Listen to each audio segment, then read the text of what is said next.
Ladies and gentlemen, welcome back to another episode of Couple of Nukes. As always, I'm your host, Mr. Whiskey.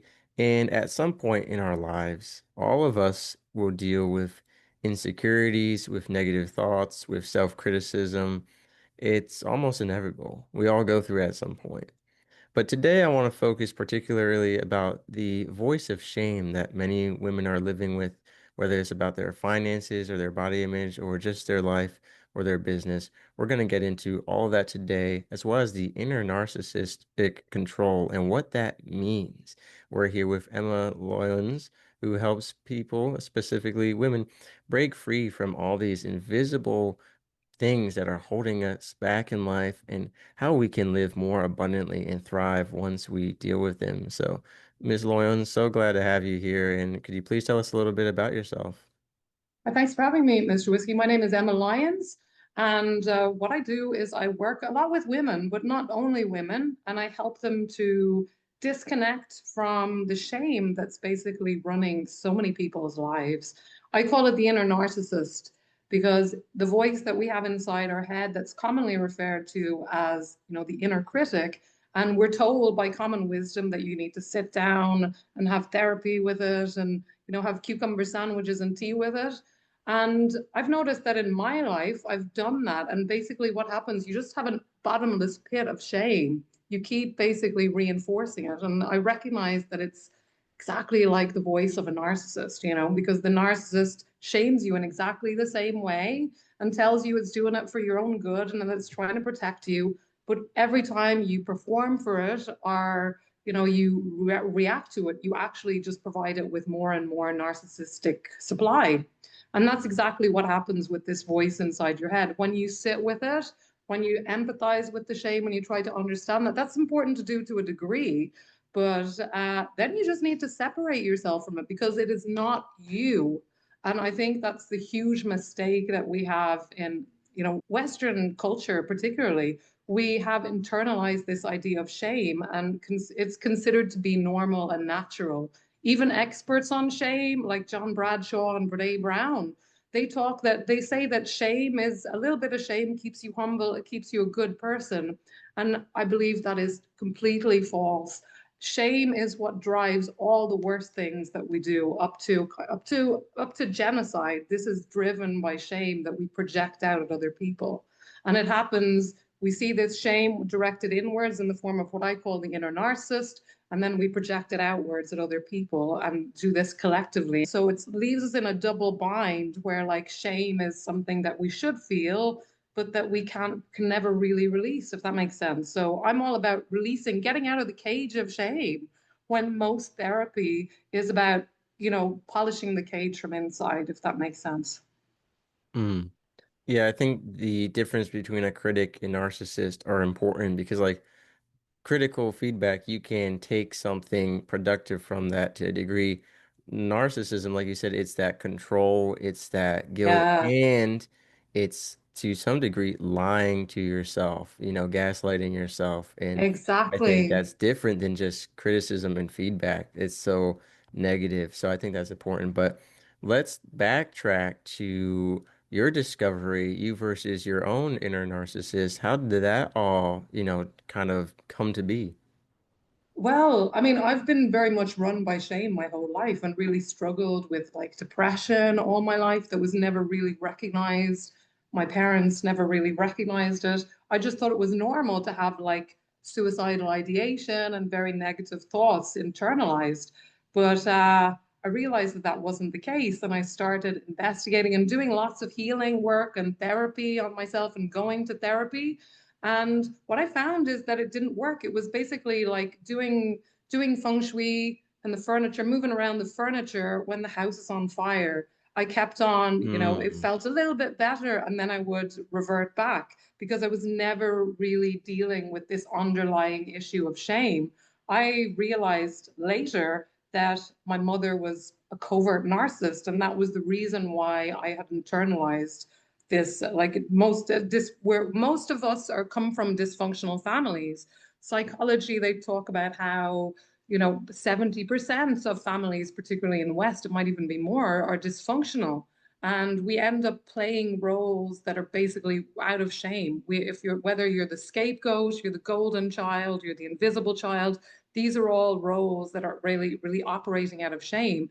And they don't stay in your childhood. We take those roles into our adulthood and we keep playing them because we have internalized them so much. So I believe that really reclaiming your power, you need to get release this shame that's not even yours. And I think that's the big mistake that we think this shame is ours and we think it's something that you need to internalize and integrate. No, this is shame from our families that's been passed down, intergenerational trauma that a lot of us are still carrying, particularly if you were the scapegoat in your family. And we need to release it, recognize that it's not us and it's not ours, and that shaming voice isn't, it's not you, it's not trying to help you. And that's the trick. I think for many years I was confused. I thought the voice inside my head that said you're stupid, you're ugly, you're fat, you're no good, I thought it was trying to protect me from something because this is what I'm being told. And I was confused. Is it my higher self? Is it something else? But it's really, really simple to know the difference. Is that voice shaming you? If it's shaming you, it doesn't have your best. It's not your higher self. It's not really looking after you. If it's shaming you, it's looking out for itself, just like the covert narcissist. It pretends to be looking after you, like gives you a punch in the face and says, you can't be a singer, you can't do that podcast, you can't do that thing, and I'm saying this for your own good. And that's a lie. That is an outright lie. What they're not doing it to help you. They're doing it to soothe their own anxiety because that would make them feel anxious. If you were running a podcast, they'd feel anxious. So they're telling you can't do it because for their benefit, they want you to look after their feelings rather than any real sense of care. And I think we have confused this idea of care, of control and care. We have really conflated them. And when something's trying to control you, that's not love, that's not care, that's not concern, that's domination, that's control, and that's something that you need to get yourself away from. Right, especially in the context of parenting, guidance versus controlling, two very different styles.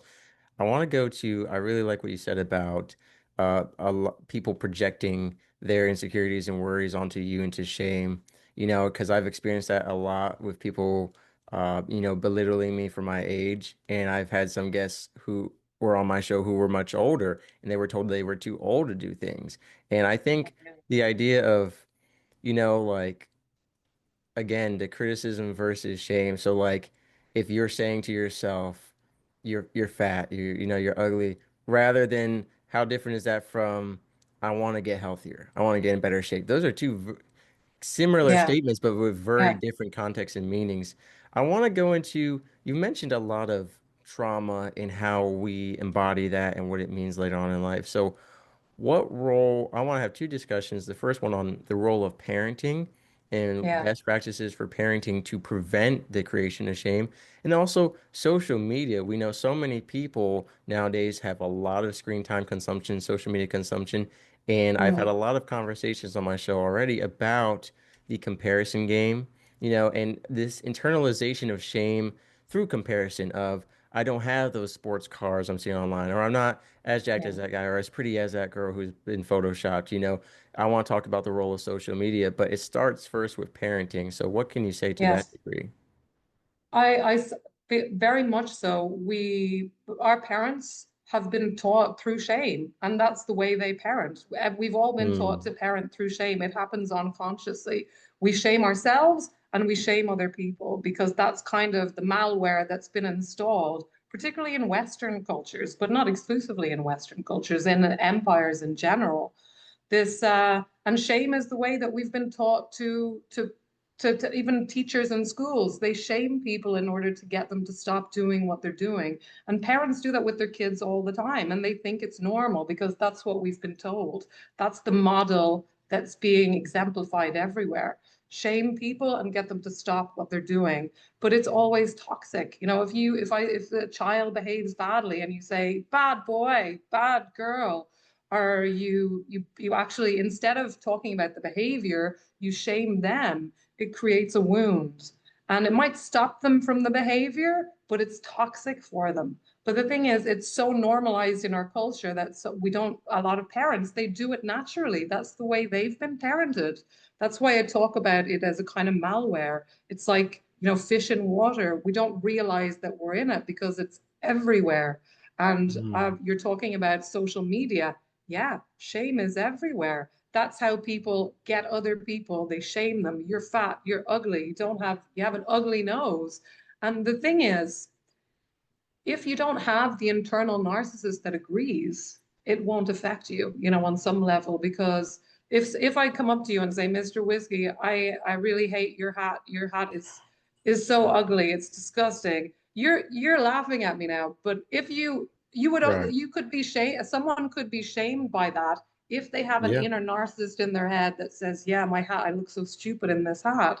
That's the only way you feel shame, when you have the narcissist that agrees. So that's why it's so important. We want to get rid of this. We want to exorcise this narcissist, because then the more we become immune to this inner narcissist, the more we immunize ourselves against people on the outside shaming us. We'll just laugh them off. We'll say, okay, you're crazy. That's about you. That's not about me. So the real problem is the narcissist that we've internalized in our own critical voice. And it's not normal, it's not natural, it's using shame, and shame is toxic. And we can cut it out. We do this individually by noticing when you're shaming yourself. That's the key. Notice how normal it is. Like if you drop something, if you drop a plate or drop something, notice how you might shame yourself and say, "Oh my God, I'm so stupid," for doing that. This is something that's so normal in our culture, but it is shaming. And then we go on to do that to other people. When they make a mistake, we say, "You're so stupid." So the change happens when we start recognizing it in ourselves, recognizing it out there in culture, and actually stop doing it. And that becomes you. When you recognize that this voice, it's not you, it's a narcissist inside your head. You can say, when the shaming voice comes up, you say, "No, I'm not taking that on. That's not mine. Good luck to you." And then all the people that are trying to shame you, you can just laugh at them and think they're okay, you're crazy, you're entitled to your opinion. It doesn't affect me. So this is the power of freeing ourselves of this inner narcissist. Like that rippling effect of inward outward. And I think going back to the Exactly. parenting, one of the issues is it's very hard for children to not just agree because I mean you're raised to think that your parents know everything, that they're the best in the Yeah. world. And Yeah. so whatever they say is the truth. Exactly. Because I've written about this in some books I'm featured in. It's like some of the things that my parents said about me, or people were like, "Why would you ever believe that?" And I said, "Because I was a kid, and that's what they told me." You know. Exactly. But now in life, I understand it's different, right? Now I'm at a point where I am independent and individual, and their opinions don't affect me. But there's still a lot of stuff just embedded from childhood that is hard to deal with. But I love the idea of punishment versus discipline and how they're Yeah. two different things but can have the same result but with a different after effect. And I always put that forward is, understanding the behavior, right? I agree with you. It's always not about the behavior. It's saying to your kid, you're the problem. Now, why Yeah. did you act this way? And it's like, oh, you Exactly. acted this way because of something else in the system. It's not blaming any environmental or system factor. It's blaming them. And then, like you said, that and an easy way to see that is young women who were always told they were the problem as a kid. Now they're in a relationship, and let's say there's a fight in a relationship, and their partner is saying you're the problem. They're going to say, I've always been the problem. You're right. I'm just always the problem, right? So it translates into relationships. Or if that Yeah. young woman goes and makes a mistake at work and the boss is, blaming it on her, even though it was actually just because of the company stuff. So I think it's so Yeah. important.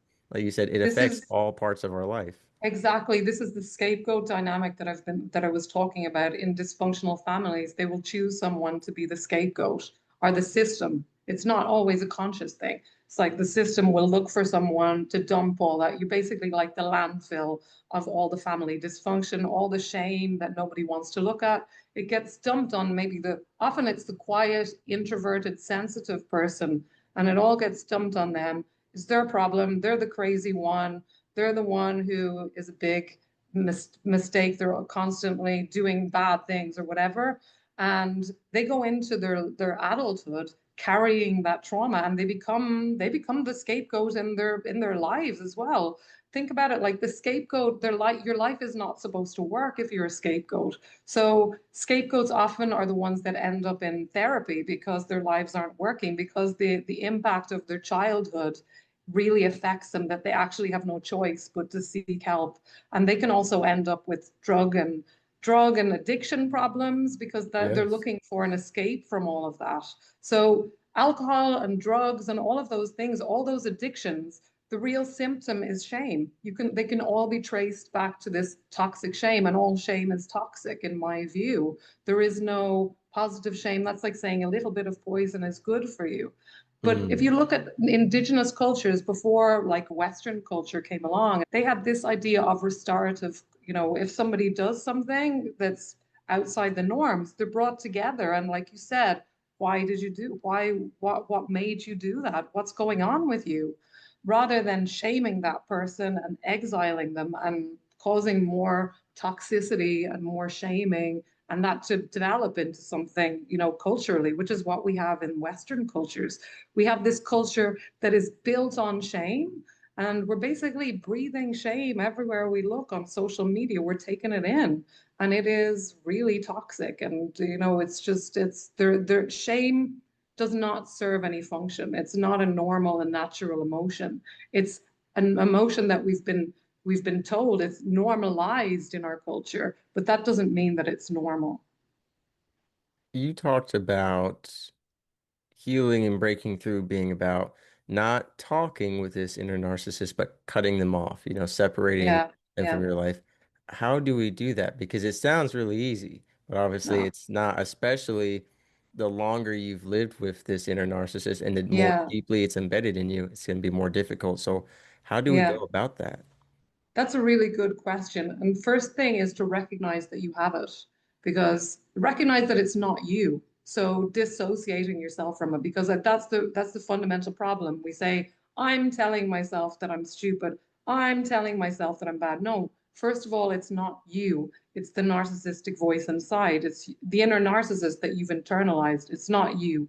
And that's already very helpful, because you create some kind of distance, and you don't have to believe everything that it says. Second, when it does speak to you or when it does shame you, sometimes it can be a voice that says you're stupid or you're fat or you're ugly.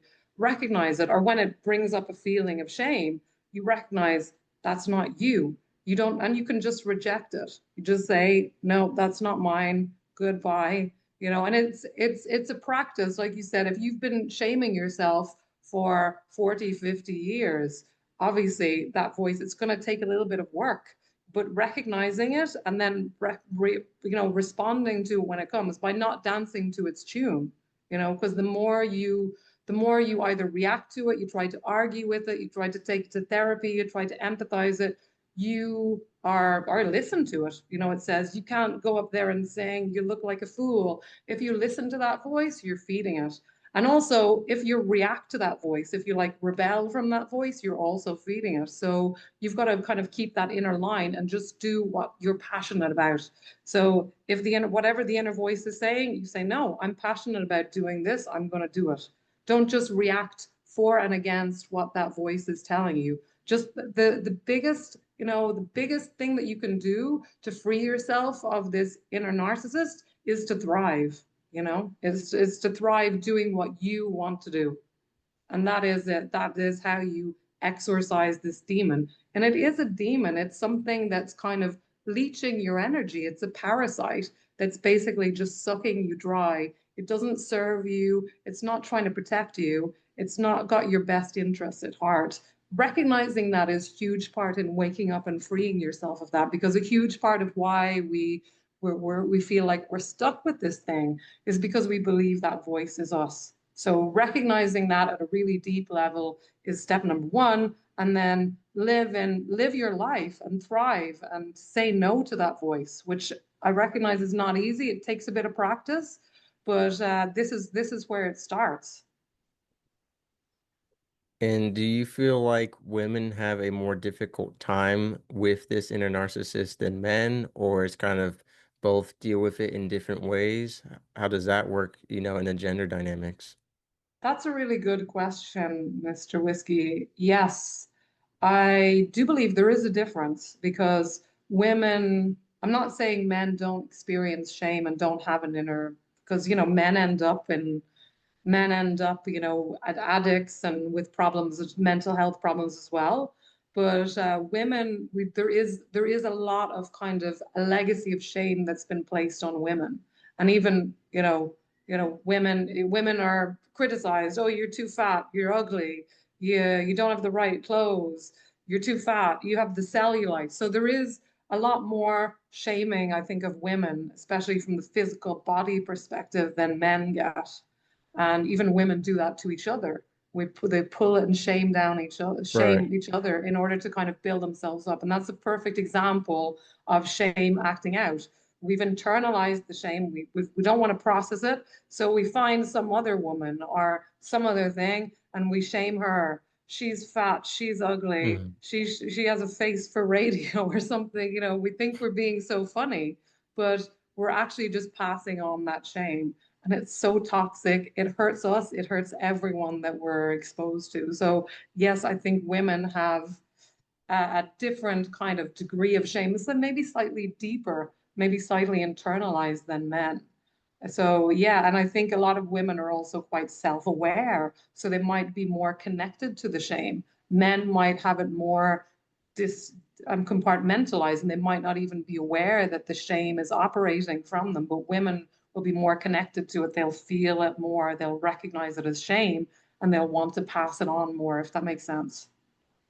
For sure. And I think, on the men's side, it's more, rather than weight, it's more about height and then money and kind of like what you provide. But what I will say, an example that I remembered is I knew a woman who did exactly what you're talking about. She would keep only women who were much heavier than her or as her friends because she said it makes me so much prettier. And Yeah. when I heard that, I mean, I was just mind blown. Like you Mm. purposefully keep certain looking women as your friends to make yourself pre and this was a pretty woman to begin with. But the idea of, like you said, that's like weaponizing shame almost in a way, Yeah, that exactly. to Exactly. bring herself up and push others down. And that's classic narcissistic tactic. It's called triangulation, where they Mm, compare you to someone else. And the inner narcissist does that exact same thing. If you check all the strategies that narcissists out there in the world use, the inner narcissist or the inner critic, it uses exactly the same things. It says, "Oh, look at her, she's so much prettier than you. You're an ugly fool." It can be very malignant, the voice. right. And without that voice, this is the real underlying reason why people feel desperate and they feel like their life has no point, because this inner narcissist tell them it's not about what happens out there in the world. For people to make that act, the final act, and become get to check out of life. This inner narcissist has to be telling them that. It has to be saying, "Oh, you're no good. You might as well not be here." That without that, it doesn't matter what circumstances you have people going on, you need that voice in order to take that step. And I think a great example that you remind me of is in relationships, people who will compare you to their exes or say, my ex never did that, or my ex was better at XYZ. And that's, again, weaponizing shame and using it Yes. to, Yeah. I like we said in the very beginning, control. It's, Exactly. to Exactly. get control. And Exactly. so, It's always about control. Shame is never really about helping people. It's always about control if you look at the underlying motivation. They might pretend, "Oh, I'm doing it for good cause," but no, "I'm doing it to help you." But no, they're doing it to control you. It's always about domination and feeling like we're in control because all of us are operating out of this sense of shame, conscious or unconscious. So we want to find someone to control to feel like we have some power again. So it's a very messed up, it's a very dysfunctional thing that really, it's kind of the currency of the world we live in, and it's really sad. It's really sad. We're all operating out of shame. And you can also see that in kind of collectives. You can see that in collective groups as well. You know, you have groups that weaponize all this unprocessed shame in the country, for example, and they project it on immigrants. It's the immigrants' fault. And then they deal with get rid of the immigrants to try to get rid of their shame. Just like in families, they project the shame on the scapegoat and say it's your fault. You're the stupid one. You're the mentally ill one. We can see that playing out on bigger levels as well. So it's absolutely everywhere. For sure. And I think it's like we could call it self-sabotage as well, because you're then putting limiting beliefs on yourself. And I think it happens a lot. So, what are some things that people could be self-sabotaging themselves from that they don't even realize? Like, how does this affect women and their wealth, their visibility, and all of that? Well, in every single way, this is the reason why we have like I love the way you spoke about the difference between men and women and this idea of the hustle culture. This is how you have to be working hard, you have to be pushing, you have to be working, you have to be providing.